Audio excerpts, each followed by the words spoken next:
know your team well, know which ones execute well, know which ones read the blueprint or build the blueprint. That's really important because the visionary they do that.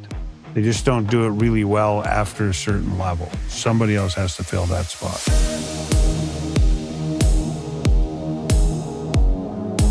Welcome back, everybody, to Visionary Leader Podcast with Jim Robinson. I am your co-host, Lori Prest. Jim, it's good to see you. Always great to be on a show. Content to share, value bombs to drop. We're going to drop them. We got a great show today, too. I know it's going to be awesome. People need to tune into this one for sure. Yeah, I am really excited because we're going to talk about EOS. And this is a new concept for me, just understanding entrepreneurial operating system. I think, Jim, you're used to this. Is that right? Like, tell me your experience with EOS. So for me, 30 plus years ago, I think EOS, I forget, what is it? A Rocket Fuel. That was written 15, 16 years ago, maybe. I don't remember when that was actually written. 20 years ago? I don't know. But I discovered early on that you have to have a position in a company because when you first start out as the entrepreneur, the owner, whatever, you're wearing all the hats. And then you start figuring out because the pressure builds on each one of those different roles, the pressure builds and then the discovery happens like, I don't quite get it. I'm okay doing it right now, but I'm not doing this forever. And so I had to figure that out. And for me, I hired, which is now my CFO. She's been with me for a really long time. So her name's Nikki, by the way. But I hired Nikki right out of college. And I recognized quickly she was a staff accountant for me. And then she became a controller. She got promoted very quickly, all within a few months to a year. And then I'm like, I made her a partner. She owns 15% of everything I touch and do because she's the analytics side of what I'm not. And so this is 35 plus years ago now. I discovered that early in my career that, holy smokes, you got to have these other spots. And so for me, it was operations, sales, marketing, finance. She covers the finance. And then you have your leader, and the leader is the creative, the major player, relational person. And that's really where I was good at. And so I had to go on that discovery, but it took me 3 or 4 years to figure that out. And then I made her a partner so she'd never leave me. And so she's the analytics side. She's the implementer, as we call her. So I come in with all the crazy ideas. I come in with 20. She's like, that ain't going to work. She's but like, Jim. There's one idea. Yeah. Let's go with that one. And so that's really what we do. Okay. So for anybody that's learning about EOS, so there are a couple key roles that we'll talk about. We're going to talk about the visionary and we're going to talk about the integrator. And so the visionary is, Jim, that's you, correct? Like as just for the audience, like this is you. And the visionary is somebody that has a lot of ideas and helps to build a culture, helps to bring in the larger accounts, secure new business, just always thinking next.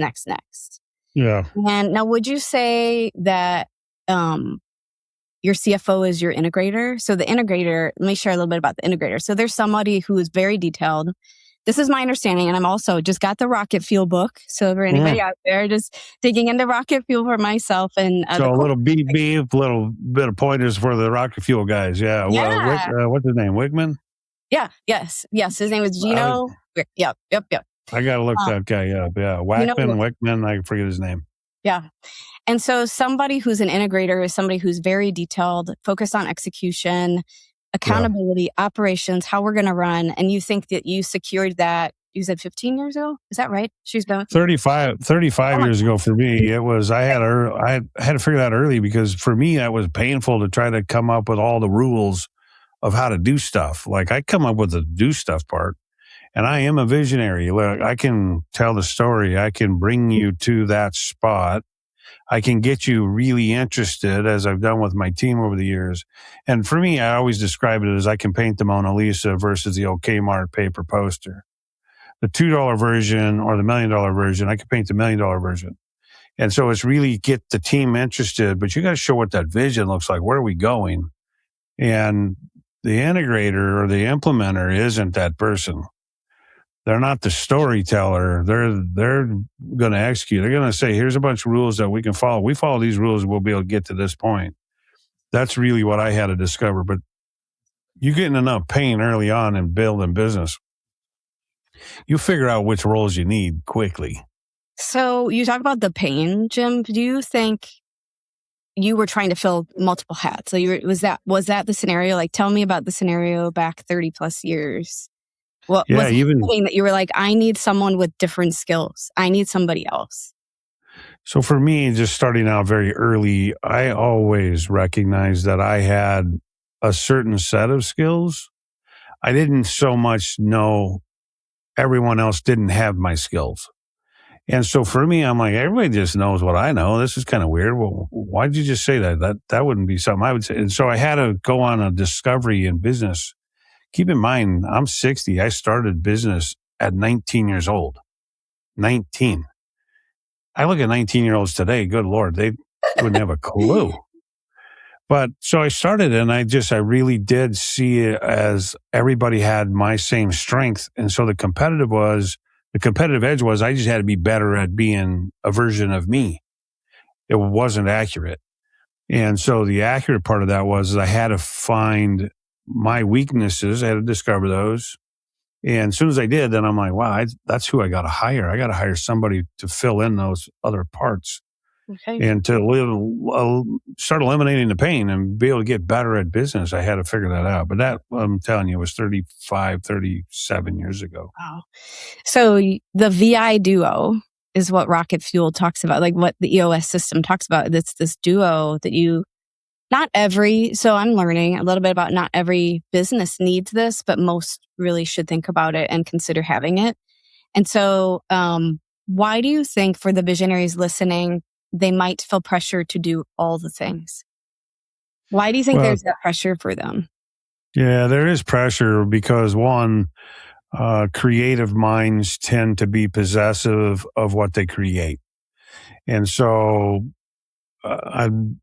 how do you describe that, I guess? So building a model, like we used to build little car models years ago. I don't think they even do that anymore. But you get really possessive of just each little piece, each little piece of the puzzle. And so relating that to business, each one of the things I created is my baby. I created this. And so the visionary doesn't easily let go. And so the visionary does have to go on a discovery saying, geez, I'm all over the place. Squirrel, and he chased something else. There's shiny object syndrome, as we call it. And that shiny object syndrome has to be identified early. For me, it did. It just bit me in the butt. Like, I don't want to create a bunch of rules. That's not my space. I don't like playing in that. I like being creative. I'm a space planner. I'm a designer. I'm a creator of things. And so I knew where my strengths were. And then I discovered the weaknesses. And those weaknesses is what I had to figure out. Okay, I got to hire those spots. How do you think your team was impacted when you didn't have your integrator? You didn't have that other role. What do you think they felt? They felt an intense pressure from me because I'm doing a job that I wasn't good at. And so when I do something I'm not good at, I'm not in the greatest of moods. I'm not in the greatest version of me in the moment. And so if I'm stuck having to come up with a set of rules, like writing a set of rules on how to implement something, that's a pain point I even say, I go farther than that. I say I'm not a good manager. Like a manager follows sets of policies and procedures. I'm not even good at that. But I can lead, I can impact, and I can influence, and I can inspire. And so that's really the space I had to figure out. I'm like, wow, I go over there, man, I'm a happy guy. I go over there, man, that's pain. And so it can be tough on employees, team members when I'm in that space because I'm really regimented. I'm like just really very forward thinking and forward speaking. And so I don't stay in that space. It's an identifier for me. I'm just like, dude, what are you doing? You got to move. Let's go. And so I go back into my fun space, and my fun space is I'm more playful. I'm more interactive. I'm more open. That's really important. I hear that is you become more open when you're really in your space, including the implementer, the one that's actually implementing all of those things. They're not going to go to the creative side and have a fun day. And I do that. I take my team on this journey. We do drawings, we do creative stuff to get left and right brain creativity going. But I can watch, and it's painful for the hyper analytic to get creative and actually have to draw stuff, because they go into, well, there's a set of rules on drawing this, or there's a set of rules. Versus me, man, I just want to draw stuff because I just throw it in trash and get another one. And that's just the creative side. So yeah, you got to identify that. And they have the same weaknesses because they become painful to be around when they are having to perform in something they're not great at. Right. I as I was reading the book, I'm thinking about even the corporate space where I'm at, and there's visionaries there. There's visionaries that may not be in the C-suite, et cetera. But do you relate with the fact that you have so many ideas, it's hard not to keep shifting some priorities? Does that resonate with you? And then with your team, maybe causing some confusion where there's so many ideas? Like you just said, I'm drawing out a piece of paper. I can draw and be like, I'm going to do another one. And then you toss it out. Have you seen this confusion based on ideas, just priorities and shifts that you've had to rein in? It's not confusion at all. It's not confusion. It's literally a creative mind at work. Wow. And a creative mind at work is always just creating. Like it just doesn't ever stop. And if you don't like it, just throw it out, because it's a segue to something that's more refined, better, different, maybe a completely different path.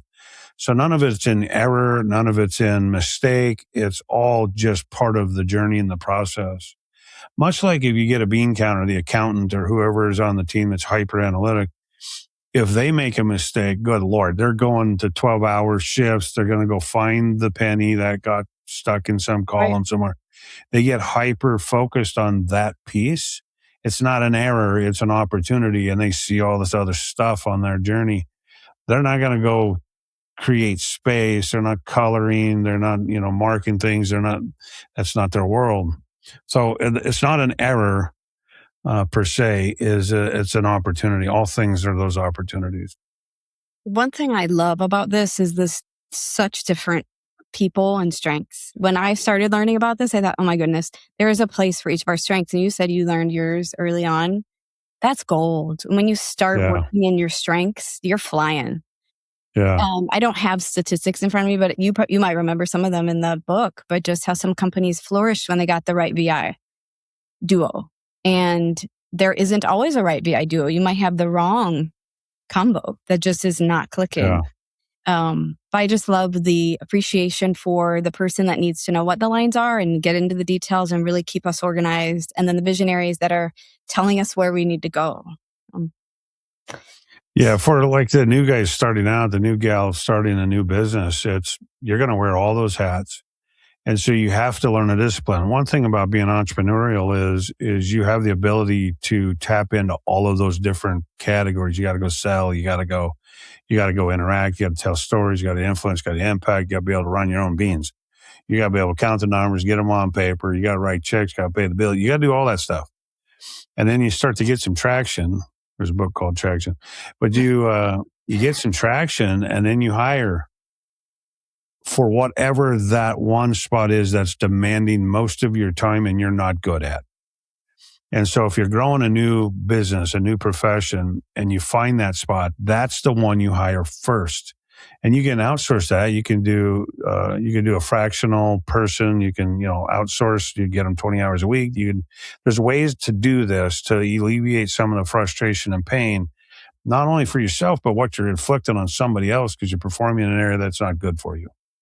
And so for me, literally 19, 20 years old is when I had to start figuring that out. And I'm like, man, I got to get better at what I'm doing so I can afford that other person. I got to be able to get them on the payroll.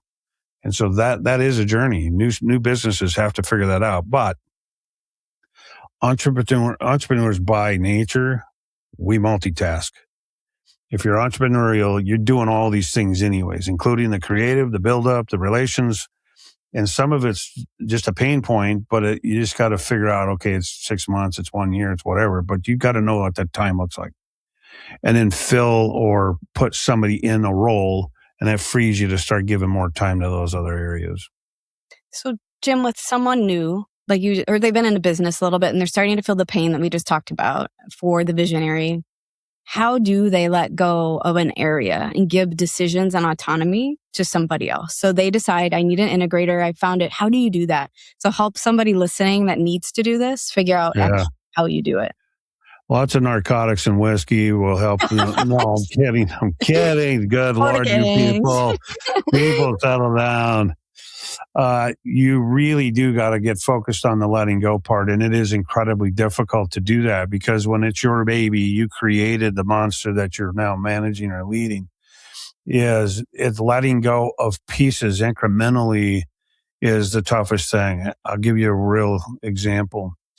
Many, many years ago, 25 was probably the last, maybe 20 even, was the last time I looked at an invoice going to a client. Up until that point, we were sending 1,000 invoices per month, and I read every single invoice. And when I finally decided that I'm no longer going to do that, it takes a tremendous amount of trust has to go through the roof in your team. That they're going to look at things with that same keen eye that they've been watching me do for many years.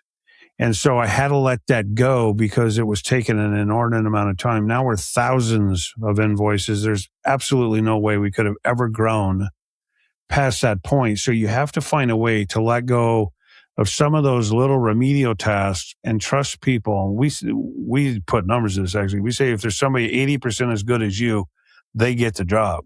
All right. 80% as good as you, they get the job. Because there's only a few things that you as an entrepreneur that you are the only one in the world can do. The rest of it, somebody can do. There's only 2 or 3 things that I'm the only one in the world can do.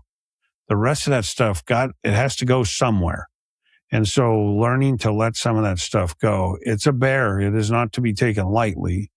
There is a process in doing it. It takes time. But as soon as you give it away, you can go in, check, spot check, do whatever. Say, I'm going to spot check for 2 months. Right. And in 2 months, I'm no longer spot checking. I'm going to trust with absolute trust that it's going to be okay.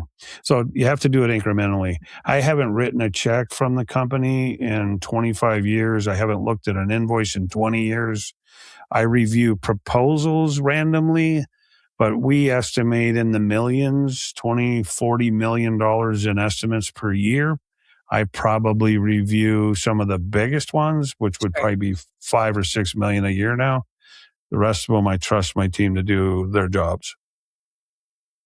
Jim, how do you handle the mess up? Can you help with how you handle the team? If there's a mess up, you tried to hand something off. What's the best way to handle that as you continue to build that trust and keep them excited and energized about taking something new and you letting go? How do you handle that? Well, when you hire the right people on the team, they tend to have whatever you hired for. So if it's enthusiasm is what you're looking for, they're going to have that when you do the handoff. Who doesn't like to be trusted with something new? Most people like, dude, if you got a career and you're moving up, you're like, give it to me, man. Let me have this thing. I want to go at this. And so there's a high degree of trust just because you made it to our team. I already have a high degree of trust in you. Yeah. There failures. I mean, that happens. It's inevitable. We also hire the best people because they know to take ownership. They'll come in and they'll say, hey, I had this mess up. It costs us money or it costs us a client, whatever that is. There's really nothing you can say or do at that point except, hey, nice work. What did we learn? Let's do this. What did you change? What's the new process? What's the policy about that? They've already wrote it in most cases. They've already did their discovery. They took full ownership, but that's hiring right. That's getting the right people on the team to be able to say that stuff. Mm-hmm. And for me, that I go home just like, man, that sucked that happened. But wow, I got a powerful team that has a full self-accountability for one, and then they're accountable to their peers. They literally go in, they have a meeting, they say, hey, this is what I did, this is what happened, here's what I did to own this, and now we're moving on. So you really got to build your team to help you feel more comfortable and trusting and getting rid of some of those things on your plate. Thanks, Jim. In engineering, we'll have major incidents or things that happen in production, and we encourage the team to talk about it. because it feels shameful or you feel bad or you know, inside that's our initial reaction is we don't want to talk about it. Like we really want to talk about it actually. Let's share the knowledge, what happened, let's learn, and then we move on and we do it better. And we have usually action items and things to help them, but it's hopefully we're putting out there a safe environment, like you said, and hiring the right people. But then also, if something happens, that accountability is so important, and let's not hide it. Let's learn from it. And if you have engineers, let's go there for a second. But engineers are not normally outspoken. No. They tend to be introverted behaviors. Their characteristics are totally right. They look inward for console, actually. And so when they make a mistake, they're not the first to just go blurt it out like they got Tourette's. They're not going to say, "Hey guys, I screwed this up." No. They're going to take a little bit. There's a process for those folks. They need to process it for a day or two, and then they're like, "Okay, I got to go and tell these people I did this." Right. There's a process to that, and we as leaders, we need to know which one position has that introvert tendency, who's going to actually hold it in, because they need the best support in those moments. And we have to be we got to have the ear to the ground so we hear what's going on. And so we can intervene in those moments. You don't want them to live in pain. We talk about people being sick on the job, and it's not the individual's health. It's the positional health. And that's something I came up with these last couple of years. I'm like, no, these people call in sick. There's a meeting. And they don't want to address the meeting. They're going to be sick that day, and they got food poisoning. They ate bad sushi. They got a chicken wing. I can tell you. Chicken wing. Bad chicken wing. Yeah. In my book, Consistently Great Performance, I wrote In Sickness and in Health. There's a chapter, and I talk about that sickness, but it's really relevant more to the team and the company's health than the individual, because our team and the company health actually creates the sickness for the individual. And so it could be truly physically ill, or they're literally experiencing the I don't want to's, and the I don't want to's dominate them to have a day off. So it's really important we catch that. It's hear the ones that are introverted, make sure that we're intervening, saying, "Hey, come on, Mary, Johnny, let's do this. Let's just go on this real quick. We got this. Let's go." Yeah, I love that. So when you think about energy, what energizes you? And it's coloring all over. And then the integrator is a little bit different. What would you say energizes both roles? Can you speak to that? So if you're a visionary, what are you energized by? Yeah, I'm energized always by creating and recreating. And so I have to pull the reins back on that, because I can create something that can be pretty spectacular or it could be trash. If I create something pretty spectacular and there's some traction in that, sometimes you have to pull the reins back, because the integrator is like, "Whoa, hold on a minute. I got to write some policies here. Okay, on Mondays, we're going to do this. On Tuesday, there's a process for them to warm up to the idea. And I always say I plant seeds on Mondays and I harvest on Fridays. And that's my introvert roles. So that's my staff accountants. That's my team, my bean counters. I literally have to plant seeds on Monday. "Hey, we're going to talk about this. I'd like to roll this out. I'll see you on Friday." And they come into the meeting on Friday and they have these amazing ideas of how to implement this. And I just leave the meeting and this is great. I already got it done. So good. Because I can relate a bit to the integrator. As I was reading this, I'm like, oh, I see some of my tendencies in here for sure. And so working with the visionary, which I think my leader is currently, when you get bombs just dropped continually, is very hard for someone like an integrator, in my opinion, to react fast. They need to process. So I love that you're planting these bean seeds, whatever we are planting today, because for somebody that's very different than a visionary, truly, there's an assessment in the book that you can listen to what the different roles are. But I love that. I love plant the seed, let time for processing, thinking. They're going to come up with great ideas. And like you said, you're going to get what you needed by Friday because you know them. I think that is very wise. And so the visionaries listening, they need to know that by dropping that big shiny object on somebody, plant that seed, and then harvest on Fridays, they'll solve your problem all week, because they don't want it to just weigh in. They literally need to put some rules to it. Or on Friday, here's the cool part, they're just going to say it isn't going to work. And on Friday, when I show up to harvest, I'll just plant new seeds. And then next week we'll start harvesting the brand new idea, and it's either going to go or it's going to fail. But either way, I got a brand new idea coming behind that one. So it's literally the analytics on the team. Give them some time. Know your team well. Know which ones execute well. Know which ones read the blueprint or build the blueprint. That's really important because the visionary they do that. They just don't do it really well after a certain level. Somebody else has to fill that spot. Yeah. So what energizes an integrator? Can you speak to that? Yeah, integrators, like my integrators, they love the rules and the systems getting clearly defined by them. And we always say we got to use that easy button, that big red easy button. And I think you got to hit that easy button. And I'm like, hold on, you can't just make a whole bunch of rules. We got to get rid of some rules to make a new rule. And so I interject in some of that stuff because it'll be like the FAA's book, right? We call it the FAR AIM book. If you're a pilot, you flew a plane ever, the book grows by a half inch year over year. And it's just a bunch of new rules. They didn't get rid of old rules. They just added more rules. And so a pilot, you almost just can't survive all the rules. You're going to have an infraction. There's going to be an issue. But that's because we just add a bunch of rules because the FAR AIM folks, the people that are FAA people, are rule bound. So we got them people on our team. And so how do they get excited? They get to write more rules. They geek up over this stuff. And so when they geek up, that's great. Celebrate that, celebrate the rules. But for us, I don't do well with a whole bunch of rules. I do really well not having a bunch of rules. So I fly planes. I'm a pilot, by the way, but I follow those rules so people don't die. But other than that, that's important. It's important. I still am creative. I just suppress the creativity when you're flying. You have to use the structure and the balance. So policies, procedures, fly. Your company will do the same. Use those same types of rules to fly. I always hand out the little wings when I do a talk. I hand out the little wings like you went in a cabin. Today you get your wings. Today I want you to fly. And I pass those out at meetings. But it's just a thing to me. It's like there is a set of rules. If you want to fly high, you've got to follow some rules.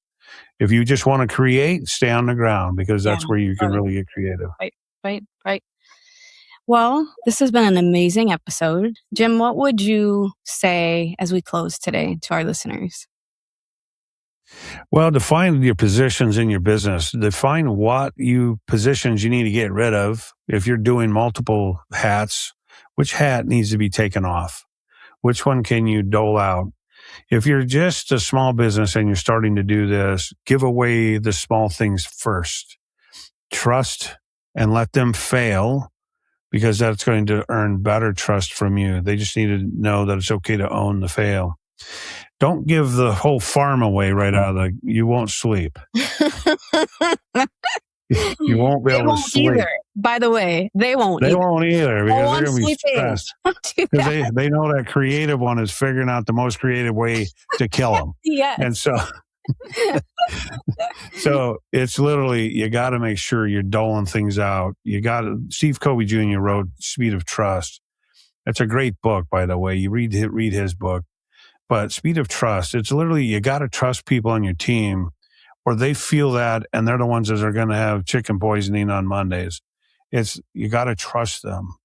They got to feel like they're worthy. And you do that by giving them trust and giving them responsibility. Let them fill their shoes. If you got another creative on the team set, you guys can chase squirrels together, man. You can get really, really creative. But let your analytics do analytics. Those creatives do creatives. Yeah. You got to make sure you have departments defined even. So you have your sales and marketing, you have your finance, and you have your creative, that's the leadership, and you have operations. So you have 3 positions. I had to discover that 30 freaking years ago to figure out, okay, man, I got to let this stuff go. And so it's been a journey. I've been in business almost 41 years. Good Lord, 41 years. 60. You told us you're 60. 60. And I'm giving away all the secrets here. But August will be 41 years in business. Wow. And so I've learned a thing or two, and I've employed thousands of people at this point. That's amazing, Jim. All right. Thanks for listening, everybody. We appreciate you. Keep coming back. We got more updates, more exciting, more value bombs. There were a lot. Let's do that. There were a lot. All right. Thanks, everybody. See you soon.